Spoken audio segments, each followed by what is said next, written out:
আমাদের সামনে পরীক্ষা এসে গেছে, আমরা অরিজিনাল প্রশ্নপত্র চাই, আমাদের অরিজিনাল ইংলিশ প্রশ্নপত্র দিয়ে দাও দাদা, আমাদের হাতে সময় নেই, আমরা চাই, ওয়েট করো, সমস্ত কিছু প্রশ্নপত্র তোমাদের তুলে দেবো। আসুন আপনি আগে একটু বলে দিন, এদের বুঝিয়ে দিন বিষয়টা। দেখো তোমার প্রশ্নপত্র তুলে দিচ্ছি, তার প্রথম কাজ সাবস্ক্রাইব, লাইক অ্যান্ড কমেন্ট, এই তিনটে কাজ তুমি গুরুত্বপূর্ণভাবে করে দাও। তাহলে কমেন্ট বক্সে সুন্দর একটা কমেন্ট লিখবে। এরপর তোমাদের গুরুত্বপূর্ণ কাজ ডিসক্রিপশন বক্সের লিঙ্কে ক্লিক করা এবং প্রথম থেকে শেষ অবধি স্ক্রিনের অংশে লক্ষ্য রাখা, এবং সেই স্ক্রিনের লক্ষ্য রেখে যে কোনো পাসওয়ার্ডটি যখন খুশি উঠে আসবে সেখানে পাসওয়ার্ড বলে লেখা থাকবে না, সেই পাসওয়ার্ডটি তোমাকে প্রথম থেকে শেষ অবধি দেখে সুন্দরভাবে ডিসক্রিপশন বক্সের লিঙ্কে ক্লিক করার পর তুমি দিয়ে দেবে সেই পাসওয়ার্ড এবং পেয়ে যাবে সেই প্রশ্নপত্র। আশা করি তুমি প্রশ্নপত্র পেয়ে যাবে ঠিকই, কিন্তু জীবনে কিছু গুরুত্বপূর্ণ কথা সেটা তোমার বলা হলো না।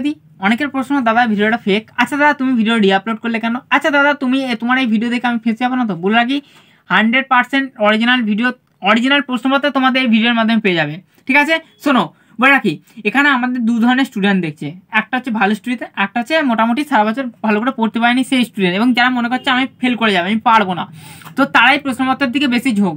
তো তোমাদের আমি বলে রাখি, তোমরা একদম সঠিক ভিডিও এসছো, তোমরা হাঁপিয়ে গেছো প্রশ্নপত্র খোঁজ করতে করতে, সঠিক ভিডিও এসে গেছো, তোমরা এবার নিশ্চিন্ত হয়ে যাও। ফার্স্ট এক গ্লাস জল খেয়ে নাও।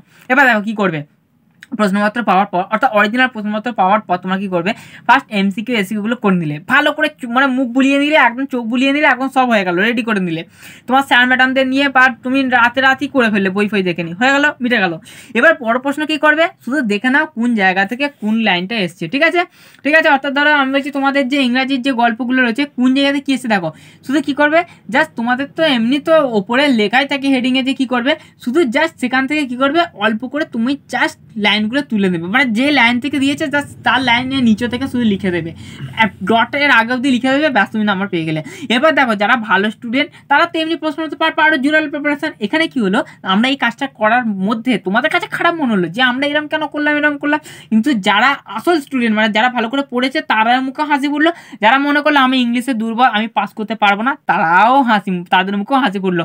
সমস্ত কিছু কি সিন এসছে কি আনসিন এসছে সব কিছু কিন্তু দেখো একটা কথা বলি, জীবনের পাত্র রিক্ত করে যখন প্রতিভা চলে যায় না, তখন নতমুখে শুধু দাঁড়িয়ে থাকা, স্মৃতিতে হাতছা নেই। তোমার সামনে একটা ছোট্ট কাহিনী বলি, কাহিনী বলে আমি ভিডিওটা শেষ করব। জানি তোমরা অনেকেই অধৈর্য হয়ে যাচ্ছ, কিন্তু একটা কথা বলি শোনো, জীবনের আসল মূল্যবোধ তো তুমি এখন থেকেই শিখতে পারবে। একদম দেখো তোমার জীবনটা এখন অনেক রঙিন মনে হবে, বাইক, নারী, মদ, বিড়ি, সিগারেট অনেক আসক্ত হয়ে যাবে, অনেকে অনেক জায়গায় আসক্ত হয়ে বন্ধু ভেঙে যাবে, নতুন বন্ধু পাবে, সায়েন্স, আর্টস, কমার্স, মানে অনেক কিছু। জীবনের আসল রঙিন পর্দা তো এই জায়গা থেকে শুরু। অনেকে অনেক কল্পনা রয়েছে যে আমি এরকম হবে, বড় হয়ে। আসলে ব্যাপারটা কি বলতো, কল্পনাটা সম্পূর্ণ ভেঙে যাবে কখন জানো? ক্লাস 12 এর পরীক্ষার ঠিক আগের 1 মাস।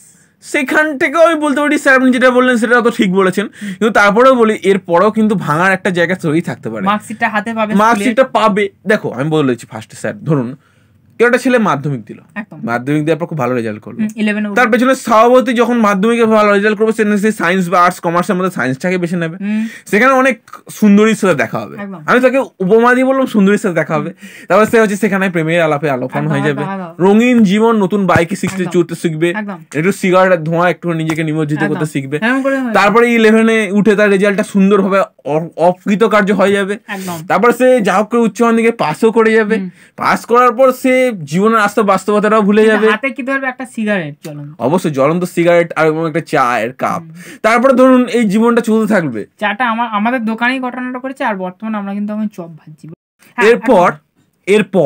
এরপর কি হবে, দেখুন কলেজে উঠবে, একদম রঙিন জীবন, আমি তোমাকে ছাড়া বাঁচতেই পারবো না, তোমাকে ছাড়া বাঁচার প্রশ্নই ওঠে না, মধ্যে রয়েছে অনেকে চলে যায় সিচুয়েশন। তারপরে শোনো কলেজ লাইফও পার হয়ে গেল, একটা দিন হঠাৎ করে। এই ভিডিওর উদ্দেশ্যটা কি, তোমাদের প্রশ্নপত্র তুলে দেওয়া, পাশাপাশি একটা উদ্দেশ্য হচ্ছে তোমাদের ওয়ার্নিং দিয়ে দেওয়া, একটা বিরাট বড় একটা ওয়ার্নিং, ঠিক আছে? তারপরে এই কাজগুলো ভুল করেও করতে যাবে না, জীবন শেষ হয়ে যাবে, ঠিক আছে? এরপর কি হবে জানো, আস্তে আস্তে আস্তে আস্তে জীবনের আসল বাস্তবতাটা তোমার চোখের সামনে আসবে, যার সাথে এত সারা রাত ধরে চ্যাটিং, কথাবার্তা, সবকিছু শেষ। পরিবারের বোঝা যখন তোমার কাঁধে, তারপর তোমার বাবা বলবে নেই এতদিন তো আমি টানলাম, এবার তুই কর, বলে এবার তুমি ছুটি করবে কোনো একটা চাকরির জন্য, 8-10-12 হাজার টাকা হয়তো যা হোক করে তুমি স্যালারি জোগাড় করেও নেবে, এরপর তুমি তাকে বলবে চলো বিয়ে করি, তখন রজনীকান্তের সেই নাটকটি তোমাকে শুনতে হবে। না আমি বলছি, আমি মানছি একদম একদম রিজার বক্তিয়ারের সিনটার কথা বলছি না, আমি সেটা বলছি না, আমি সেই ডায়লগটা শুনতে হবে সেই মেয়েটির কাছ থেকে যাকে সেই ভোরের আলোর থেকে সুন্দর মনে হতো, ভোরের আলোর চেয়ে সুন্দর। এবার শোনো কে প্রশ্নটা করবে, হ্যাঁ মানছি তুমি 10-12 টাকা কাজ করো, ভালো পড়াশোনা করতে, একদম, কিন্তু বর্তমানে তোমার যোগ্যতা এখনো হয়নি আমাকে বিয়ে করার, ঠিক আছে চলো তুমি অন্য একটা মেয়েকে দেখে নিও তোমার স্ট্যান্ডার্ডে, আমি আমার স্ট্যান্ডার্ডে কাউকে একটা দেখে নেবো, একদম স্ট্যান্ডার্ড এখন চলে আসবে, স্ট্যান্ডার্ড চলে আসবে, ঠিক আছে। তা বলবে আমার বাবা তোমাকে পছন্দ করবে কিনা জানি না, আমার বাবা ছাড়া আমি কাউকে বিয়ে করতে পারবো না। বাস্তবতা তখন তুমি বুঝতে পারবে, আর তুমি জীবনের পথে এগিয়ে যেতে পারবে তখন থেকে, চিন্তা করো না। কিন্তু প্রশ্ন তাহলে আমার সঙ্গে এরকমটা হবেই না তো, আমিও সেই ব্যতিক্রমের মধ্যে ছিলাম একসময়, মনে করতাম। দেখো তোমাদের বয়সটা কিন্তু আমরা অনেক আগে লিড করে এসেছি, তো তোমাদের মনে কি চলছে সব আমরা এখন বলে দেবো হাতে করি। তোমাদের স্যার ম্যাডামটা দেখবে তোমাদের সব মনের কথা পড়ে দেয়, কেন তোমাদের মনে হয় যে স্যার ম্যাডামরা তো কিছুই জানে না, ওরাও একই অবস্থা পরিস্থিতির মধ্যে দিয়ে গুজিয়েছে, ঠিক আছে।